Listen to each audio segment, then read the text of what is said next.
Hey y'all, it's Vonnie with the Get Down Podcast, and we are back with another video. If you are not subscribed to the channel, go ahead and hit the subscribe button, like, comment, and share this video with anyone and everyone that you know. As you guys can see from the title, executives are debating who is going to be Rookie of the Year. So who are we going to have to look out for after the 2025 NBA Draft already took place? A lot of teams picked up some great rookies. They picked up some great players. So who are we going to have to be on the lookout for? Or is it going to be Cooper Flagg? Is it going to be Dylan Harper? Is it going to be somebody else? We don't know. Let's dive right into this article and see what ESPN had to say about this. 2025 NBA Draft execs debate Rookie of the Year. Who to watch? The 2025 NBA Draft has wrapped up with the rookie class debuting at summer leagues and teams looking ahead to next season. In the wake of the annual Las Vegas showcase, where number one pick Cooper Flagg and others turned in standout performances, we polled early opinions on the draft and what NBA teams are expected from their new faces. So, first and foremost, we already know Cooper Flagg was picked up by the Dallas Mavericks. He was the first number one overall pick. So we'll see how he performs when he's with the Mavericks. Let's continue to read. ESPN Jeremy Woo surveyed 20 anonymous NBA execs and scouts, asking for their thoughts on the incoming rookie class for the 2025-26 NBA season. Based on their evaluations and preliminary observations from this offseason, participants cast their votes on 5 questions. Can anyone challenge Flagg for Rookie of the Year? Which players were viewed as potential draft steals? And which player do teams view as the front runner for the number one pick in 2026? Our panelists had weighed in. Those were the questions that they wanted the anonymous executives and scouts to give their opinion on. So let's see what they actually said. Let's dive a little bit more into it. Who is your NBA Rookie of the Year? Cooper Flagg, Dallas Maverick, number 1, 17 votes. Number 2, Dylan Harper, San Antonio Spurs, number 2, 2 votes. 17 votes for 2 votes. You can already see who won right there. Also receiving votes, Trey Johnson with the Washington Wizards. That is who he got picked up by. The early Rookie of the Year frontrunner isn't exactly a surprise. Flagg was the number 1 pick for a good reason and is considered not only the top prospect but perhaps the most NBA-ready player in the class. He joins Mavericks team expected to lean on him with Kyrie Irving recovering from a tearing an ACL in March. Flagg's playmaking skills, positional size, and defensive impact project to be immediately useful. So this was a great pick overall. First and foremost, for the Dallas Cowboys to pick up Cooper Flagg. You know, now that Anthony Davis joined the team not too long ago, he would be the older guy on the team. But now that you got Cooper Flagg, his skills and everything that he's going to be bringing to that organization, this is what Dallas needed. And like they said, he's going to be able to work with Kyrie Irving. You know, they may be the number 2 duo. They may just be that duo in Dallas that we are looking for. We never know. We never know. The caveat, as mentioned by a few of our voters, is that Flagg might not wind up leading the rookie class in scoring. He's still developing as a shot creator, and the Mavericks shouldn't need him to carry an outsized load in that respect. Of course, don't do that to the rookie. Never do that to any rookie that joins the team. Don't do that. His 31-point summer league showing before Dallas shut him down helped to underscore Flagg's ability, but on a team with plenty of veterans, he might not be needed to take over games. That's what I was trying to say, the veteran. Anthony Davis and others are veterans. Other rookies, including Ace Bailey and Johnson, landing on rebuilding teams where they'll likely have more freedom to operate but aren't expected to win as many games. In the end, voters widely predict Flagg star power and winning impact will drive the award voting. I assume someone like Bailey or Johnson may outscore Cooper as a rookie, one Eastern Conference executive said.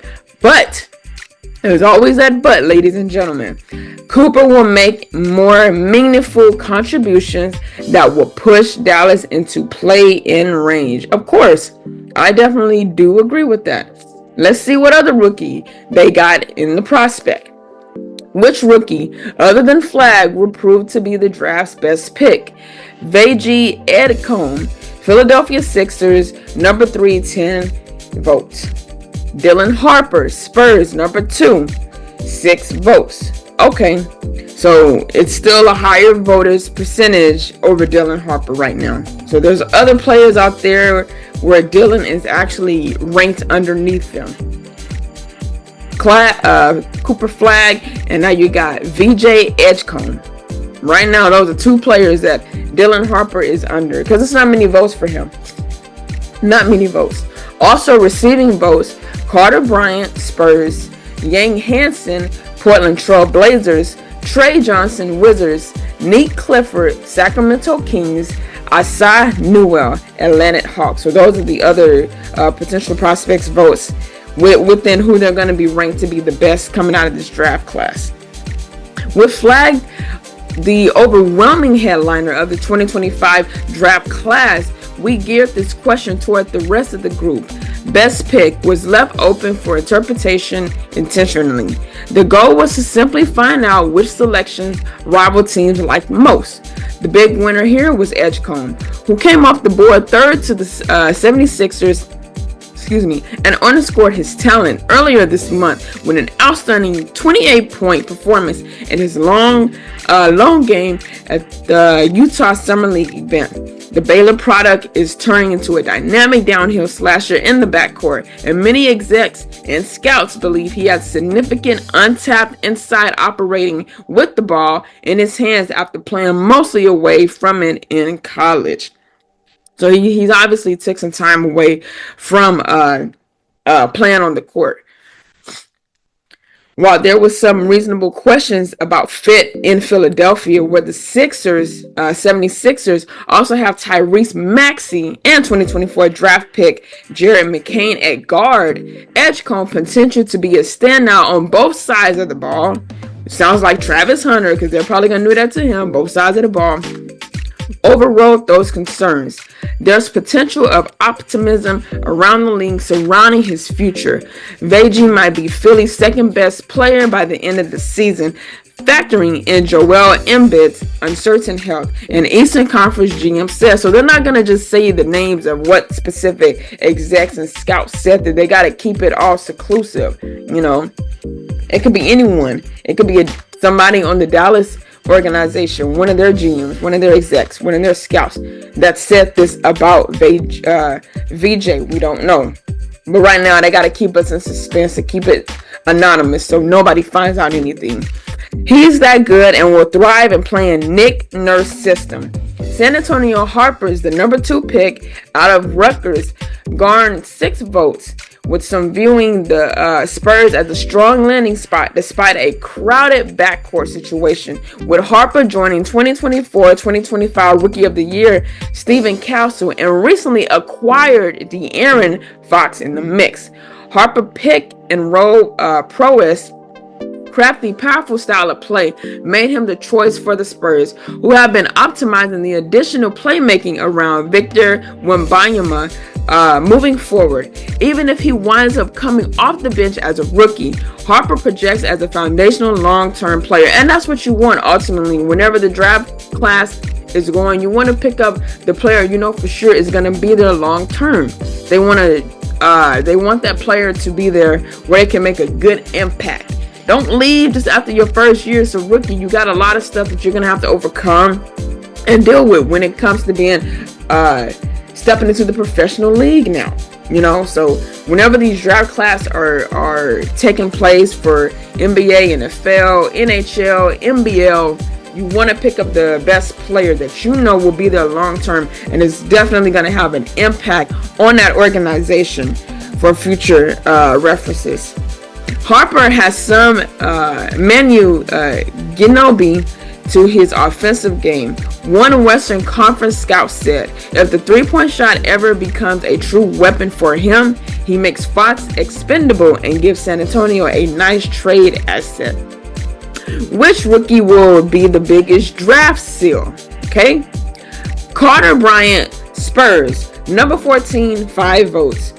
Joanne Beringer, Minnesota Timberwolves, number 17, 4 votes. And Kasparas Jukianis, Miami Heat, number 20th, 2 votes. I want to make sure I say the names right. Also receiving votes, Walter Clayton, Utah Jazz, Trey Johnson, Wizards, Colin Murray, Bulls, Toronto Raptors, Asa Newell, Hawks, Noah Penda, Orlando Magic, Danny Wolf, Brooklyn Nets, Kamal Mulak, Phoenix Suns, Cedric Coward, Memphis Grizzlies, Liam McNeely, Charlotte Hornets, Chaz Lanier, Detroit Pistons, Carter Bryant, Spurs, and Nick Clifford, Kings. So these are also more guys that's going to be receiving votes as well.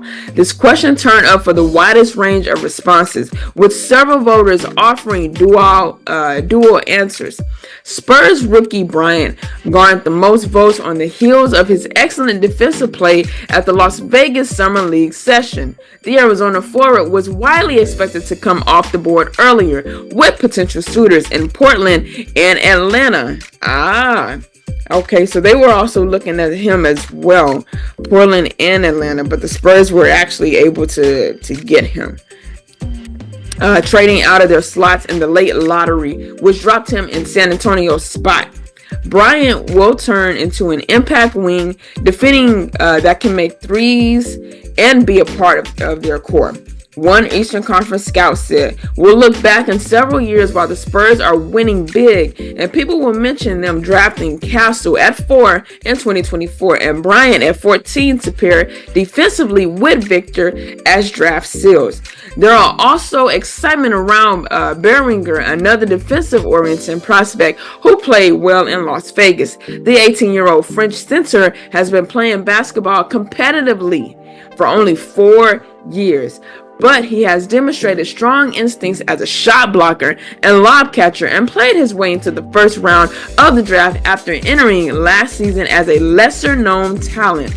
Beringer drew late lottery entrance but ended up falling to the Timberwolves after 3 centers, Derek Queen, Thomas Sorber, and Yang, were selected in the 4 picks preceding him at number 17, so they got drafted before him. Going into the Timberwolves, which he ended up getting at number 17, but he was still picked up nonetheless. But when you're picked up really within the first 5 or even like the first number 10s, those deals are automatically set there for you as far as what you're going to be getting guaranteed and all that contract and stuff. He'll be an understudy to countryman and 3-time Defensive Player of the Year Rudy Gobert next season. Beringer could turn out to be a top 5 player in this draft, the Eastern Conference GM said. Upside is through the roof, and he doesn't even know how to play yet. He's also in a perfect situation where he can learn and grow from all of their bigs. Of course, at the end of the day, you're learning from everybody. You're learning from all the big people. So you're going to pick up some of their skills possibly and create some of your own while you're learning from them. Which pick was the biggest reach? Edgar Demon, Nets, number 8, 7 votes. Yang Hansen, Trailblazers, number 16, 4 votes. And Cedric Coward, Grizzlies, number 11, 3 votes. 3 players drew multiple votes from the panel: Demon, Yang, and Coward, with the Nets guard drawing the most scrutiny. Brooklyn held the first 5 round picks and ultimately made the roster, all 5 of them, enabling a strategy that led to several swings on playmaking prospects, including Denham. At 6'9", Denham has excellent passing skills, but was divisive for teams all season as he dealt with ups and downs adjusting to college basketball at BYU.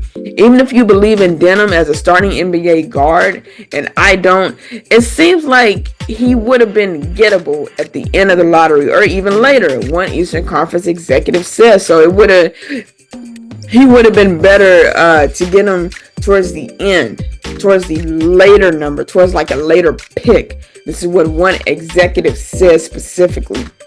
Yang was certainly the most surprising draft surprising pick of the draft, with most teams expecting him to come off the board in the early second round before the Trailblazers traded back with the Grizzlies from number 11 to number 16 and selecting him much sooner. The 20-year-old center turned out to be a priority for the Blazers, who quietly coveted him after monitoring him over the past couple of years. So they've been watching him. All these prospects, they've been watching him for a while. Once the draft was here, they decided to go ahead and pick them up. And that's what you do. These prospects, they're looking at you even like when you're in high school, maybe like even in like middle school, little league, all the way till it get up to the point of college where you possibly could enter into the pro. They're already watching you, and they've been watching him, monitoring him for a couple of years now. So they've seen how Yang, his play style was, his playmaking skills. They've seen all of that, and they liked it. That's why they picked him up. They liked what they saw, and that's why they picked him up. Yang had a nice showing at Summer League, continuing to flash excellent playmaking instincts and promising offensive skills. 10.8 points, 5.0 rebounds, and 3.8 assists in 4 games. Still, there was some feeling that he was selected a bit too early relative to how some evaluated the board, with concerns about his foot speed and defensive projection keys as his career progresses. I like Yang. Just didn't see it coming, with him going right outside of the lottery, another Eastern Conference executive said. Despite them picking him up, they still felt it was still early for him to come off the board during the 2025 NBA draft. They thought he could have been called a little bit later. He should have been called a little bit later. But because he was called so early, they went ahead and did what they did and got him. Coward, the player ultimately selected number 11 by Memphis in that trade deal, was a major riser in the pre-draft process. But after he played 6 games at Washington State due to injury, some around the league view him as more unproven than what would be considered optimal for a typical late lottery selection. The Grizzlies targeted him as part of their replacement for Desmond Bane, whom they traded last month to the Magic. He's a raw talent who needs to learn the game, one Eastern Conference scout said. But if he can shoot and defend and it translates, there's a chance with his physical intangibles. One scout preferred not to answer, feeling that it's hard to critic picks without a full understanding of other team evaluation process. And I definitely get that. I understand. This is just what you're assuming, who is going to be good that came out of the draft pick. But I definitely do agree with that. If your team believe in the guy, he said, then take your guy. That's true. Take your guy. Or take a girl. Even for like the women's, like when they draft pick and stuff. Take a guy, take a girl. Who would be the number 1 pick in the 2026 NBA draft? Darren Peterson, Kansas, 12 votes. AJ Dybantsa, BYU, 8 votes. Looking ahead to 2026, next season might bring a tight race for the number 1 spot on boards, with Kansas guard Peterson, ESPN current number 1 prospect in 2026, and BYU wing Dybantsa, number 2 on our top 100 as 2 landing candidates. So these 2 young guys right here are already looking to be the number 1 pick of the 2026 NBA draft. But it may change, who knows? But right now, these are the 2 that's being looked at. Peterson commanded more votes with his unusual mix of positional size, skill, and explosiveness, profiling as one of the best league guards prospect in recent memory. He has a physical talent and competitive makeup to excel as an offensive creator and standout defender. He will be heavily featured for the Jayhawks after the strong senior season, and prolific prep put him at the forefront of the number 1 conversation. Peterson stands out as more the complete and dependable option, said one Eastern Conference executive who voted for Peterson, viewing him as the more NBA ready. Whoa. Got it. It makes sense. They viewed him more as an NBA ready of the 2 players and harming of the maturity of his approach. Each time I see him, he's sharper, more refined, and continues to show growth. constantly raising his level of play. That hunger, consistency, and drive, because you make sure you got to have all three looking at a player to get better, translates directly into winning in a pack. And they're just being honest with their opinion. You know, Peterson, he is the more NBA ready one of just the two guys right now. And that's what they see. There's nothing wrong with that. Contrary to 2025, when Flagg held the mantle of number one from start to finish, there should be quite a bit to play out on the court starting in the fall, with Dybantsa still very much in the picture. For a time, he was considered the strong favorite for the selection, with the NBA teams heavily keyed in on him since his freshman year of high school. It is a total toss-up right now. By no means is there a consensus yet. So one Western Conference executive who also cast a vote for Peterson. Peterson feels a little more well-rounded offensively and can function on and off the ball, and which drives a few more successful off ramps for him. I do think AJ has more star quality because he's better athlete. I like that Peterson's skills and maturity on the court already seem higher. He's been forced to expand other parts of his game already. So you got another Western Conference executive who also put the vote into Peterson, and he's another one that feels Peterson is just a little bit more ready for what he's getting ready to step into. And of course, you have to throw in there, don't get me wrong, AJ, he do got more star quality because he is a better athlete, but they see more of the potential with Peterson. So Peterson, you know, you got some anonymous executives right now that is really looking at you saying, you're going to do great. I know you will. I'm putting my vote to you right now for the upcoming draft. So don't let us down.